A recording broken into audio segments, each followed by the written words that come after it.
Hello friend, MKS physics classes. आज हम physics में डिस्कस करेंगे intensity of electric field at point on the axis line. लेकिन इसके लिए हमें इलेक्ट्रिक फील्ड की डायरेक्शन पहले देखनी पड़ेगी। तो हम देखते हैं डायरेक्शन ऑफ इलेक्ट्रिक फील्ड।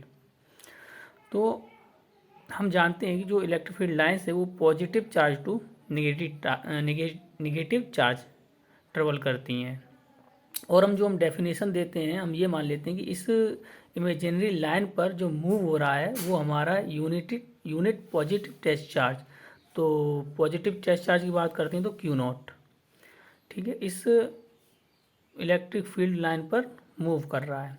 अगर ये हमारा पॉजिटिव चार्ज है, अगर यहाँ पर हमने क्या बोलते हैं यहाँ पर रखा हुआ क्यू नॉट चार्ज ले लिया, तो पॉजिटिव चार्ज में क्या होगा, रिपल्सन। एक चीज़ और बता दूं, हमारा फॉर्मूला होता है vector E is equal to vector F upon q naught. तो वेक्टर ई की जो डायरेक्शन होती है वो अलोंग द फोर्स होती है। जो फोर्स की डायरेक्शन होगी वही हमारी इलेक्ट्रिक फील्ड की डायरेक्शन होगी।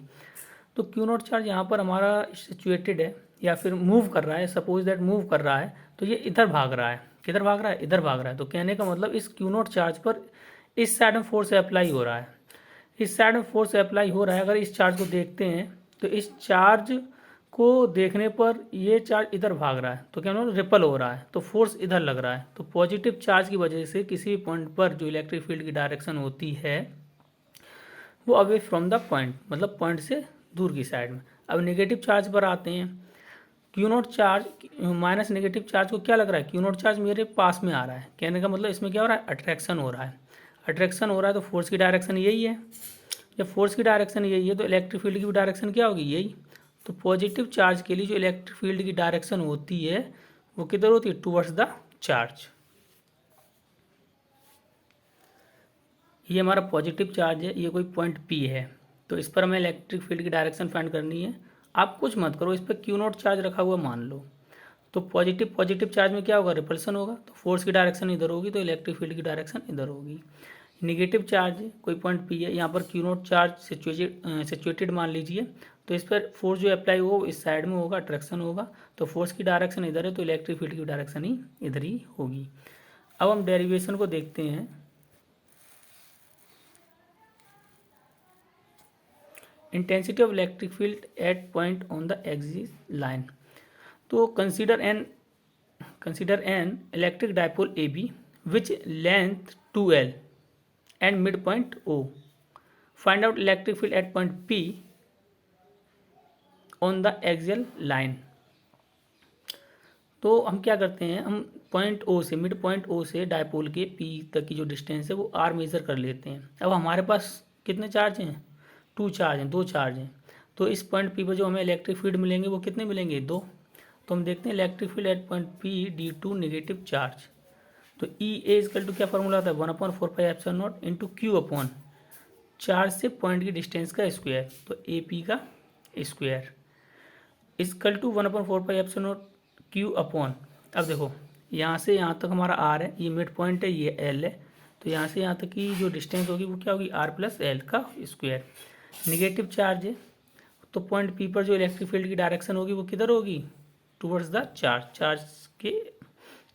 चार्ज की तरफ। अब हम बात करते हैं पॉजिटिव चार्ज के लिए।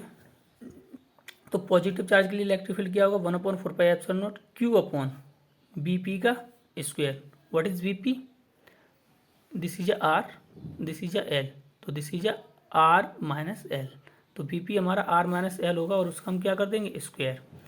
अब देखो ये पॉजिटिव चार्ज है और पॉइंट पी पर इलेक्ट्रिक फील्ड की डायरेक्शन क्या हो जाएगी, अवे फ्रॉम द पॉइंट। तो इस साइड में हमारी जो ई बी की डायरेक्शन होगी। अब इसमें एक चीज़ और देख लेते हैं, हमारा ई ए। अब देखो दोनों की डायरेक्शन क्या है, अपोजिट है।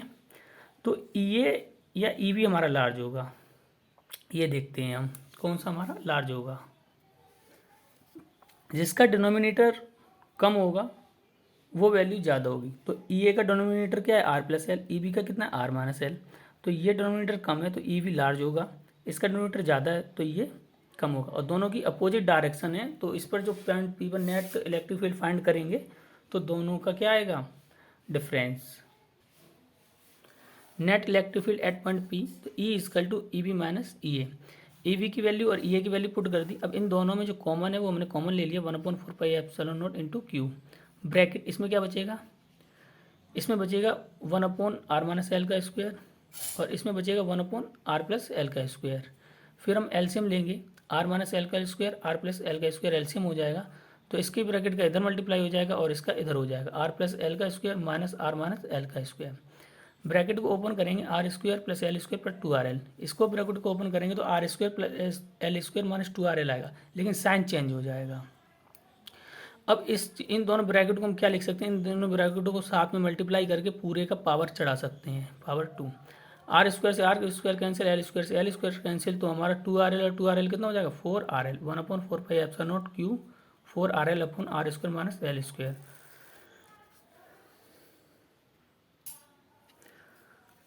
अब इलेक्ट्रिक डायपोल लेंथ डिस्टेंस की कंपेयर में वेरी स्मॉल, कहने का मतलब जो एल टर्म होता है वो आर के कंपेयर में बहुत कम होता है। जब हम इसका स्क्वायर करेंगे तो और कम हो जाएगा, तो एल स्क्वायर को हम क्या कर देंगे, निगलेक्ट कर देंगे।